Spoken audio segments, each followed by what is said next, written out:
নমস্কার, ঝর্ণা কলম চ্যানেলের নতুন একটি ইতিহাসের ক্লাসে আবারও সকল ভিউয়ার্সকে জানাই অনেক স্বাগত। আমি চামেলি এবং আজকে আমি তোমাদের জন্য আবারও ইউরোপের ইতিহাসের গুরুত্বপূর্ণ একটি টপিক নিয়ে আলোচনা করব। আজকের বিষয়বস্তু হচ্ছে ফেব্রুয়ারি বিপ্লব। 1848 খ্রিস্টাব্দের ফেব্রুয়ারি বিপ্লব নিয়ে আজকে আলোচনা করব গুরুত্বপূর্ণ 30টি প্রশ্নোত্তরের মাধ্যমে। এর আগের দিন আমি জুলাই বিপ্লব নিয়ে আলোচনা করেছিলাম, যেখানে গুরুত্বপূর্ণ 35টি প্রশ্নোত্তর আলোচনা করেছি এবং চেষ্টা করেছি কিছু প্রাসঙ্গিক ব্যাখ্যা দেওয়ার।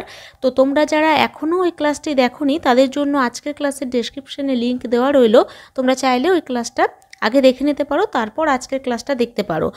তোমরা যদি ইতিহাসের ওপর প্রাচীন যুগ, মধ্যযুগ এবং আধুনিক যুগের একাধিক ক্লাস দেখতে চাও, অধ্যায়ভিত্তিক আলোচনা দেখতে চাও, তাহলে অবশ্যই ঝর্ণা কলম চ্যানেল তোমরা ভিজিট করতে পারো। রিসেন্ট আমি ইউরোপের ইতিহাসের ধারাবাহিক অধ্যায়ভিত্তিক আলোচনা করছি, যেখানে ফরাসি বিপ্লব, নেপোলিয়ন বোনাপার্ট, ভিয়েনা ব্যবস্থা এবং জুলাই বিপ্লব অবধি ক্লাস দেওয়া হয়েছে। আজকের টপিক হচ্ছে ফেব্রুয়ারি বিপ্লব। তো আজকে রয়েছে 30টি গুরুত্বপূর্ণ প্রশ্নোত্তর। তাহলে চলো আজকের প্রশ্নোত্তরগুলো দেখে নিই। দেখো, আজকের প্রথম কোশ্চেনে বলা হয়েছে, কোন ফরাসি নরেশের রাজত্বকাল জুলাই রাজতন্ত্র বা জুলাই মনার্কি নামে পরিচিত? অপশানগুলো দেখো। অপশান এ অষ্টাদশ লুই, অপশান বি তৃতীয় নেপোলিয়ন, অপশান সি দশম চার্লস এবং অপশান ডি লুই ফিলিপ। এখানে সঠিক উত্তর অপশান ডি, অর্থাৎ লুই ফিলিপের রাজত্বকাল হচ্ছে জুলাই রাজতন্ত্র বা জুলাই মনার্কি নামে পরিচিত। আমরা দেখেছি যে দশম চার্লসের রাজত্বকালে 1830 খ্রিস্টাব্দে জুলাই বিপ্লব সংঘটিত হচ্ছে এবং এই জুলাই বিপ্লবের দ্বারা দশম চার্লস কিন্তু সিংহাসনচ্যুত হচ্ছেন এবং এর জায়গায় অর্লিয়েন্স বংশের শাসক হিসেবে লুই ফিলিপ সিংহাসনে বসছেন।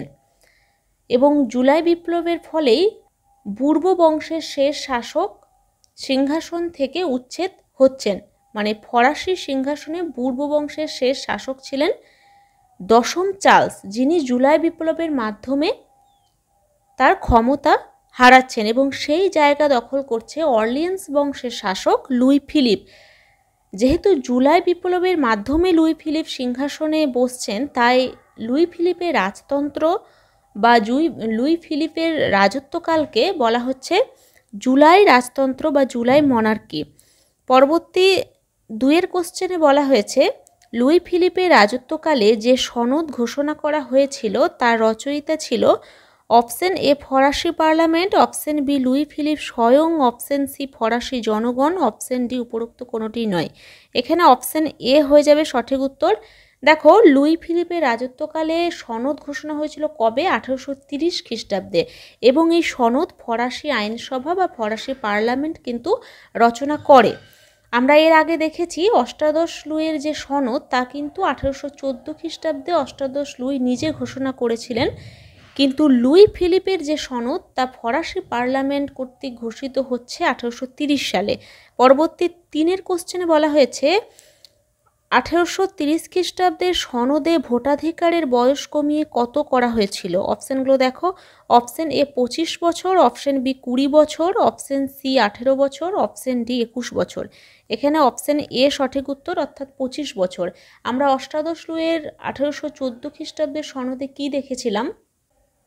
1814 খ্রিস্টাব্দের সনদে আমরা দেখেছিলাম যে 30 বছর বয়স্ক ব্যক্তিরা ভোট দিতে পারবে এবং 40 বছর বয়স্ক ব্যক্তিরা ভোট গ্রহণ করতে পারবে। অর্থাৎ ভোট দাতার বয়স ছিল 30 বছর এবং ভোট প্রার্থীর বয়স ছিল 40 বছর। তবে 1830-এর যে লুই ফিলিপের সনদ, এখানে কিন্তু ভোটদাতার বয়স 5 কমিয়ে দিয়ে 25 করা হচ্ছে এবং ভোট প্রার্থীর বয়স 40 কমিয়ে 30 করা হচ্ছে।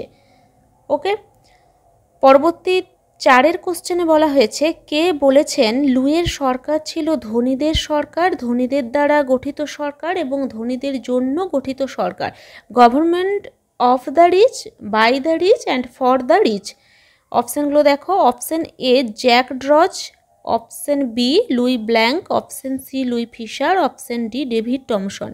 এখানে অপশান বি সঠিক উত্তর। লুই ব্ল্যাঙ্ক একজন সমাজতন্ত্রবাদী নেতা, তো ইনি বলেছেন যে লুই ফিলিপের সরকার ছিল ধনীদের সরকার, ধনীদের দ্বারা গঠিত সরকার এবং ধনীদের জন্য গঠিত সরকার। দেখো পরবর্তী 5 কোশ্চেনে বলা হয়েছে জুলাই রাজতন্ত্রের অবসানের পর ফ্রান্সে প্রতিষ্ঠিত হয়েছিল অপশন এ প্রথম প্রজাতন্ত্র, অপশন বি সন্ত্রাসের শাসন, অপশন সি দ্বিতীয় প্রজাতন্ত্র এবং অপশন ডি বুর্জোয়া রাজতন্ত্র। এখানে অপশন সি সঠিক উত্তর, অর্থাৎ দ্বিতীয় প্রজাতন্ত্র প্রতিষ্ঠা হচ্ছে জুলাই রাজতন্ত্রের অবসানের পর। দ্বিতীয় প্রজাতন্ত্র কেন বলবো, প্রথম প্রজাতন্ত্র ঘোষণা করা হয়েছিল 1792 খ্রিস্টাব্দে রাজা ষোড়শ লুইকে কারারুদ্ধ করার পর ন্যাশনাল কনভেনশন কর্তৃক যে প্রজাতন্ত্র ঘোষণা করা হয় ফ্রান্সে, সেটা ছিল প্রথম প্রজাতন্ত্র। আর জুলাই রাজতন্ত্রের অবসানের পর ফ্রান্সে যে প্রজাতন্ত্র ঘোষণা করা হয় সেটা হচ্ছে দ্বিতীয় প্রজাতন্ত্র। পরবর্তী 6 কোশ্চেনে বলা হয়েছে কে বলেছেন ফ্রান্স ক্লান্ত ও বিরক্ত হয়ে পড়েছিল। অপশনগুলো দেখো, option A Lamartine, option B Grenville, option C Cobban, option D Louis Blanc. তো 6 এখানে অপশন এ হয়ে যাবে সঠিক উত্তর। লা মার্টিন যিনি ফেব্রুয়ারি বিপ্লবের নেতা ছিলেন ফ্রান্সে, তো ইনি বলেছেন ফ্রান্স ক্লান্ত ও বিরক্ত হয়ে পড়েছে কি রাজতন্ত্রের স্থবিরত্বে ফ্রান্স ক্লান্ত এবং বিরক্ত হয়ে পড়েছিল। পরবর্তী 7 কোশ্চেনে বলা হয়েছে অর্গানাইজেশন অব লেবার নামক পুস্তিকাটি রচনা করেন কে। অপশনগুলো দেখো, option A Louis Blanc, option B Saint Simon, option C Auguste Blanqui এবং অপশন ডি থিয়ার্স। এখানে সঠিক উত্তর 7 অপশন এ, অর্থাৎ লুই ব্ল্যাঙ্কি একজন সমাজতন্ত্রবাদী নেতা লুই ব্ল্যাঙ্কি, যিনি অর্গানাইজেশন অব লেবার নামক একটি পুস্তিকা রচনা করেন এবং ইনি জাতীয় কর্মশালা প্রতিষ্ঠা করেছিলেন ফ্রান্সে। তো এই লুই ব্ল্যাঙ্কি জাতীয় কর্মশালা প্রতিষ্ঠার মাধ্যমে ফ্রান্সের শ্রমিকদের যে দুর্দশা তা কিন্তু অনেকটা লাঘব করার চেষ্টা করেছিলেন, কিন্তু এই জাতীয় কর্মশালার উদ্যোগ যে ফলপ্রসূ সেটা কিন্তু হয়নি, এই উদ্যোগ ব্যর্থ হয়েছিল। তবে তোমরা মনে রাখবে অর্গানাইজেশন অব লেবার নামক পুস্তিকা এবং ফ্রান্সের জাতীয় কর্মশালা এই দুটো কিন্তু লুই ব্ল্যাঙ্কের অবদান। পরবর্তী 8 কোশ্চেনে বলা হয়েছে সোসাইটি অব দি ফ্যামিলিজ নামক গোপন সংগঠনটি কে গঠন করেন।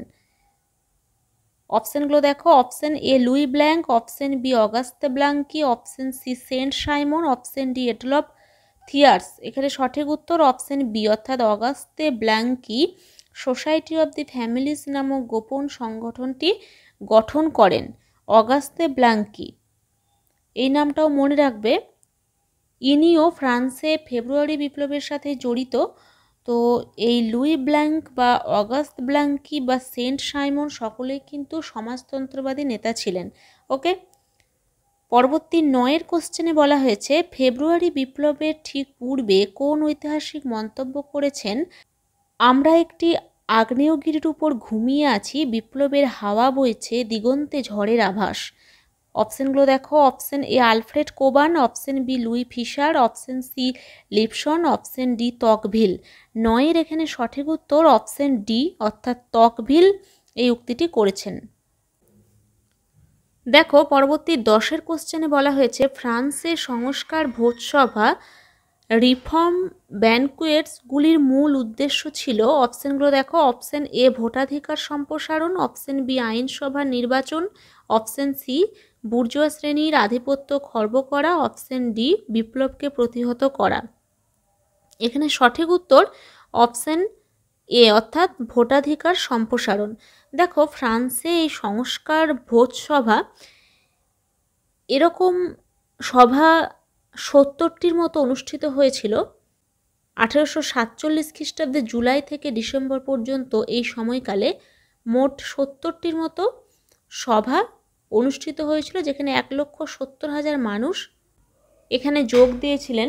তো ফেব্রুয়ারি বিপ্লবের সময়কালীন জাতীয় জীবনের সংকটময় পরিস্থিতিতে থিয়ার্স, লা মার্টিন প্রমুখ সংস্কারপন্থী নেতৃবৃন্দ ভোটাধিকার সংস্কার সম্প্রসারণ এবং আইনসভার নির্বাচনে দুর্নীতি বন্ধের আন্দোলন শুরু করেন এবং নানা স্থানে সভা সমিতি গড়ে উঠতে থাকে। তো এই সভাগুলোই সংস্কার ভোজসভা নামে পরিচিত এবং সমাজের নানা স্তরের মানুষ এগুলোতে সমবেত হতে থাকে। আর ভোটাধিকার সম্প্রসারণই ছিল এই সভার মূল কথা। ওকে, পরবর্তী 11 কোশ্চেনে বলা হয়েছে লুই ফিলিপের প্রধানমন্ত্রী কে ছিলেন? অপশানগুলো দেখো, option A Villele, option B Polignac, option C Guizot, option D Richelieu. সঠিক উত্তর এখানে অপশান সি অর্থাৎ গিজো। পরবর্তী 12 কোশ্চেনে বলা হয়েছে 1848 ফেব্রুয়ারি বিপ্লব সংঘটিত হয়েছিল। অপশান এ 22 থেকে 24 ফেব্রুয়ারি, এটাই হয়ে যাবে সঠিক উত্তর। দেখো 1848 খ্রিস্টাব্দের ফেব্রুয়ারি বিপ্লব আমরা জানি, কিন্তু তারিখটা বললে কত হবে? 22 থেকে 24 ফেব্রুয়ারি। 3 দিনের গৌরবময় বিপ্লবে কিন্তু ফ্রান্স উত্তাল হয়ে উঠেছিল। যদি আমরা জুলাই বিপ্লবের তারিখটা দেখি তখন হবে 27 থেকে 29 জুলাই 1830 সালের। আর যদি আমরা ফেব্রুয়ারি বিপ্লবটা দেখি তাহলে 22 থেকে 24 ফেব্রুয়ারি হয়ে যাবে এই বিপ্লবের সময়কাল। 3 দিনে, দুটোই 3 দিন করে বিপ্লব হয়েছিল। পরবর্তী 13 কোশ্চেনে বলা হয়েছে ফ্রান্সে ফেব্রুয়ারি বিপ্লবের পর যে প্রজাতন্ত্র প্রতিষ্ঠিত হয় তার অস্থায়ী রাষ্ট্রপতি কে নিযুক্ত হয়েছিলেন? ভীষণ গুরুত্বপূর্ণ কোশ্চেন। অপশানগুলো দেখো, অপশান এ Louis Napoleon, option B Louis Blanc, option c তৃতীয় Napoleon, option d Lamartine. এখানে অপশান ডি সঠিক উত্তর, অর্থাৎ লা মার্টিন হয়েছিলেন এই ফ্রান্সের অস্থায়ী রাষ্ট্রপতি। যে ফ্রান্সের যে দ্বিতীয় প্রজাতন্ত্র প্রতিষ্ঠিত হয়েছিল তার অস্থায়ী রাষ্ট্রপতি হয়েছিলেন লা মার্টিন। আর স্থায়ী রাষ্ট্রপতি যদি বলা হয় তাহলে কে হবে? তাহলে হয়ে যাবে কিন্তু নেপোলিয়ন বোনাপার্টের ভ্রাতুষ্পুত্র লুই নেপোলিয়ন, যিনি তৃতীয় নেপোলিয়ন নামে এই দ্বিতীয় প্রজাতন্ত্রকে ধ্বংস করে দ্বিতীয় সাম্রাজ্য প্রতিষ্ঠা করবেন। ওকে, তাহলে ফ্রান্সে এই ফেব্রুয়ারি বিপ্লবের ফলে যে দ্বিতীয় প্রজাতন্ত্র প্রতিষ্ঠা হচ্ছে তার অস্থায়ী রাষ্ট্রপতি বললে লা মার্টিন, স্থায়ী রাষ্ট্রপতি বললে কি হবে? তৃতীয় নেপোলিয়ন বা লুই নেপোলিয়ন।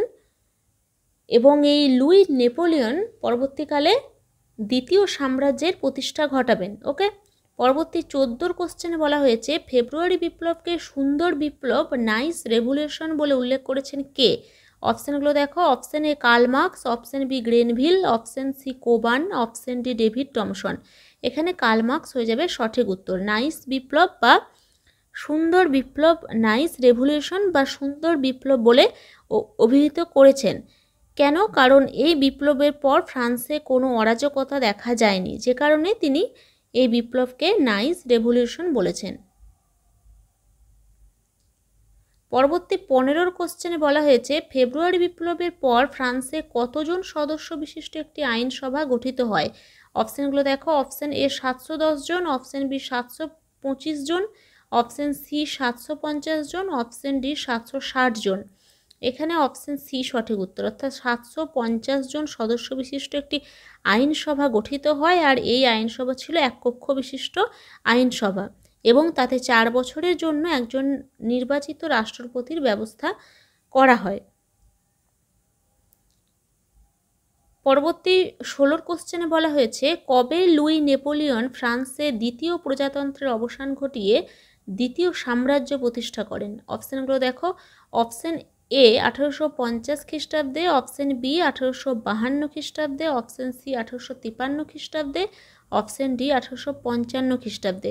এখানে অপশান বি সঠিক উত্তর, অর্থাৎ 1852 খ্রিস্টাব্দে 2রা ডিসেম্বর লুই নেপোলিয়ন, যিনি ছিলেন নেপোলিয়ন বোনাপার্টের ভাইয়ের পুত্র বা ভ্রাতুষ্পুত্র, তো ইনি ফ্রান্সের যে দ্বিতীয় প্রজাতন্ত্র যার দ্বারা ইনি স্থায়ী রাষ্ট্রপতি নির্বাচিত হয়েছিলেন ফ্রান্সের, তো এই স্থায়ী রাষ্ট্রপতি নির্বাচিত হওয়ার পরেই ইনি প্রজাতন্ত্রকে ভেঙে তৃতীয় নেপোলিয়ন নাম নিয়ে ফ্রান্সে আবার দ্বিতীয় সাম্রাজ্যের প্রতিষ্ঠা ঘটাচ্ছেন।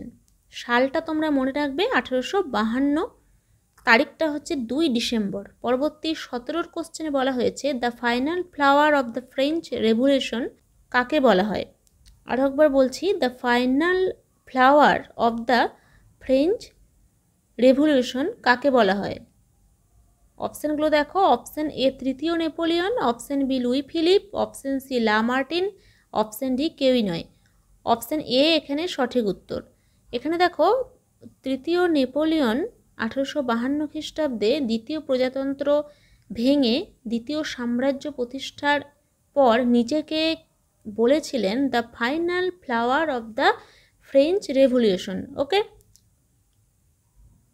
পরবর্তী 18 কোশ্চেনে বলা হয়েছে ফেব্রুয়ারি বিপ্লবকে অর্ধ বিপ্লব বা হাফ রেভলিউশন বলেছেন কে?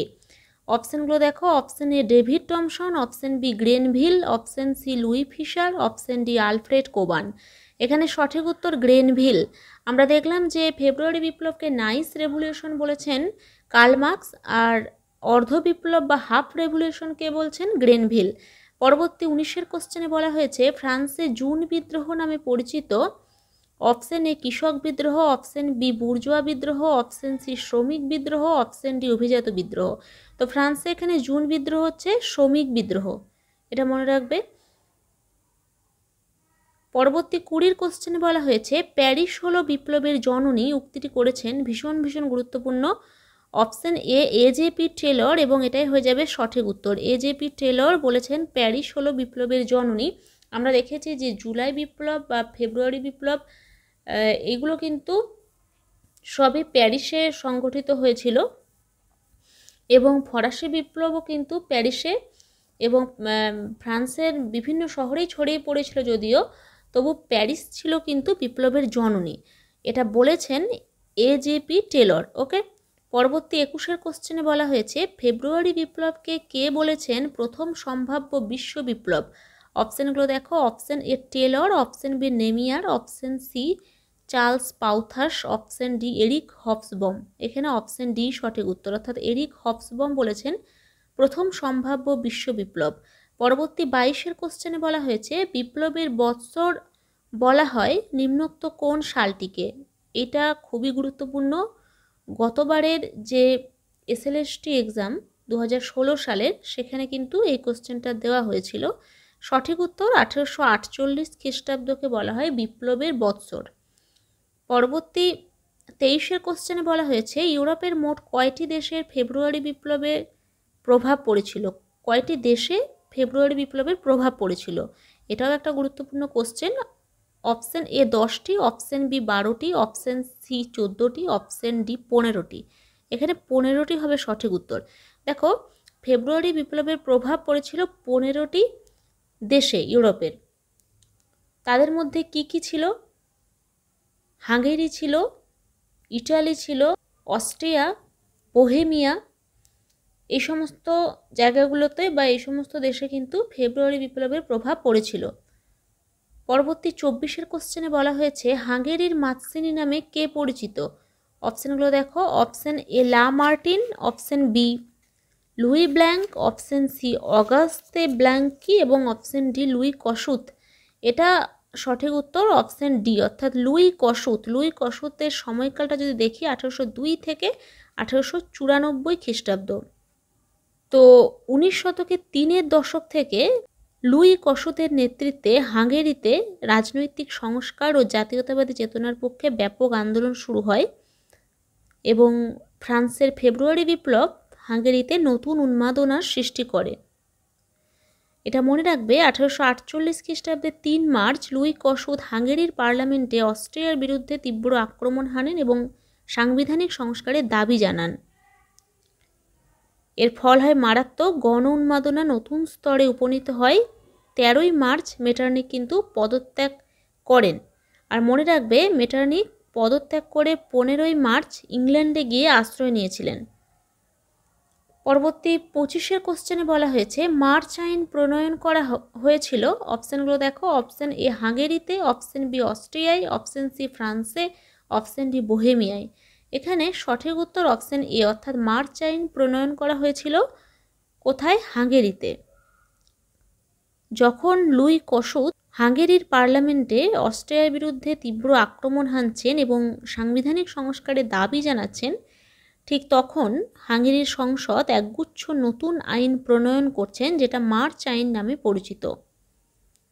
এই আইনগুলির মাধ্যমে সংবাদপত্রের স্বাধীনতা, মত প্রকাশ ও ধর্মাচরণের স্বাধীনতা স্বীকৃত হয়, সামন্তপ্রথা অবলুপ্ত হয় এবং অভিজাতদের পরিবর্তে গণতান্ত্রিক সংবিধান প্রণয়নের কথা বলা হয়। পরবর্তী 26-এর কোশ্চেনে বলা হয়েছে, বোহেমিয়ার চেক জাতিগোষ্ঠীর মানুষ কার নেতৃত্বে স্বাধীন চেক রাষ্ট্র গঠনের স্বপ্ন দেখতেন? অপশানগুলো দেখো। অপশান এ Louis Kossuth, option B Batthyany, option C Frantisek Palacky, option D প্রাসিয়ার আর চতুর্থ ফ্রেডারিক উইলিয়াম। এখানে অপশান সি সঠিক উত্তর, অর্থাৎ ফ্রান্তিশেক পালাকি।